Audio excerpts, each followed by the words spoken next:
हाँ साथियों, जय श्री कृष्णा।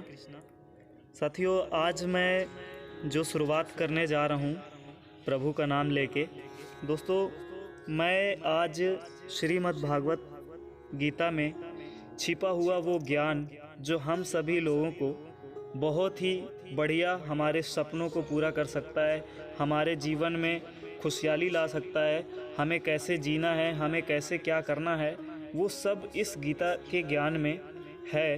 तो आज मैं एक छोटी सी कोशिश कर रहा हूँ, शायद आप लोगों को ये चीज़ पसंद आए और मैं यहाँ से कुछ जो 5000 वर्ष पहले महाभारत हुई थी और वहाँ पे जब अर्जुन खुद अपने ही जान पहचान के सामने उनको युद्ध करना पड़ता है, किसी कारणवश जो हार जाते हैं जब वो, तो अब क्या है कि हमें अब ये बात करना है। और वो कहते हैं कि मैं युद्ध नहीं लड़ूंगा और युद्ध लड़ने से वो मना कर देते हैं, जिनके सारथी होते हैं रथ के भगवान श्री कृष्ण। फिर वो उन्हें समझाते हैं कि तुम्हें युद्ध क्यों करना है। और फिर क्या होता है कि अर्जुन जो है खुद एक गुरु की भांति उन्हें मानते हैं और उनके वो हो जाते हैं, शिष्य बन जाते हैं कि अब आप जो मुझे जानकारी देंगे, जो आज्ञा देंगे, मैं उसके हिसाब से काम करूँगा। तो साथियों, अब क्या है कि मैं उसी की शुरुआत करने जा रहा हूँ। तो श्रीमद् भागवत गीता में कुल 18 अध्याय हैं। तो साथियों, मैं क्या करूँगा कि जैसे पहला चैप्टर, पहला अध्याय होगा तो उसमें कि सिर्फ 10 श्लोक, यानी हर एक वीडियो पे मैं 10 श्लोक लाया करूँगा और हर एक चैप्टर की सीरीज़ बनाऊँगा। तो उस हिसाब से मैं आप लोगों को समझाने की कोशिश करूँगा ताकि आप वीडियो पर वीडियो देखकर आप उसको पूरी तरीके से उनके बीच का जो अनुवाद होता है आप उन्हें समझ पाएँ। ताकि क्योंकि मैं इसमें संस्कृत भी है, मैं चाहूँ तो बोल सकता हूँ, पर क्या होता है कि संस्कृत बोलूँगा फिर हिंदी बोलूँगा तो लोगों को थोड़ा सा समझ में नहीं आता। हमें लोगों को इस बात को पहुँचानी है कि हमें जीवन कैसे जीना है, हमें लाइफ में कैसे काम करना चाहिए, वो सारा रहस्य इसमें है। तो चलिए, आज मैं एक छोटी सी जो कोशिश कर रहा हूँ उसका शुभारंभ करता हूँ। तो एक बारी फिर से बोलता हूँ, जय श्री कृष्णा, और मुझे भी अपना शिष्य बना लें भगवान। तो चलिए हम बात करते हैं। सबसे पहला अध्याय जो है कुरुक्षेत्र के युद्ध स्थल में सैनिक निरीक्षण, ठीक है।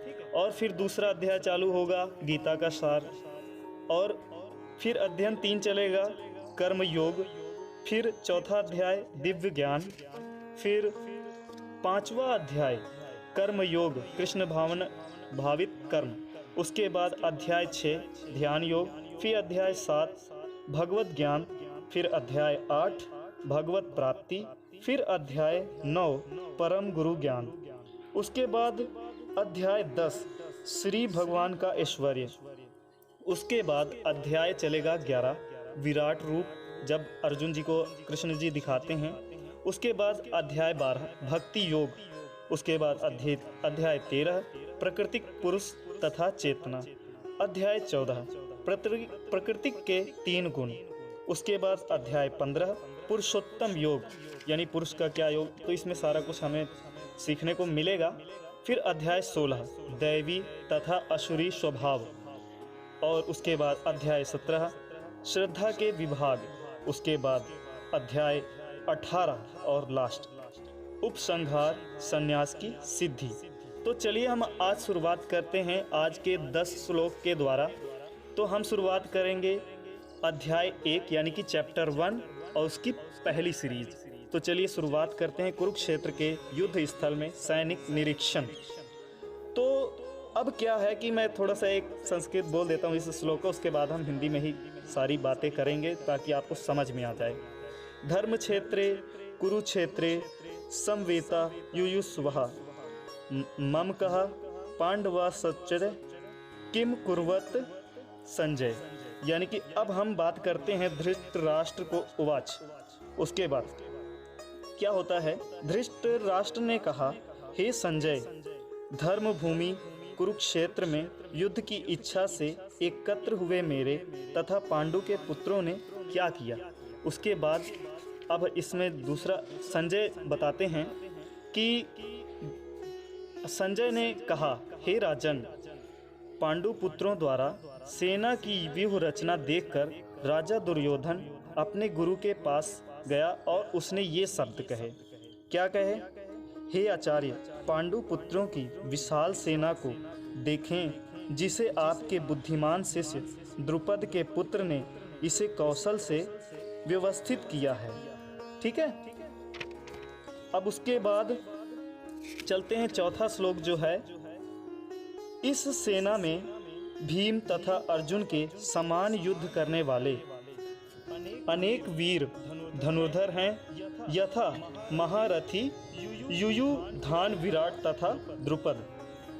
उसके बाद हम चलते हैं, इसके साथ ही दृष्टकेतु, चेकितान, काशीराज, पुरुजित, कुंतीभोज तथा सैव्य जैसे महान शक्तिशाली योद्धा भी हैं।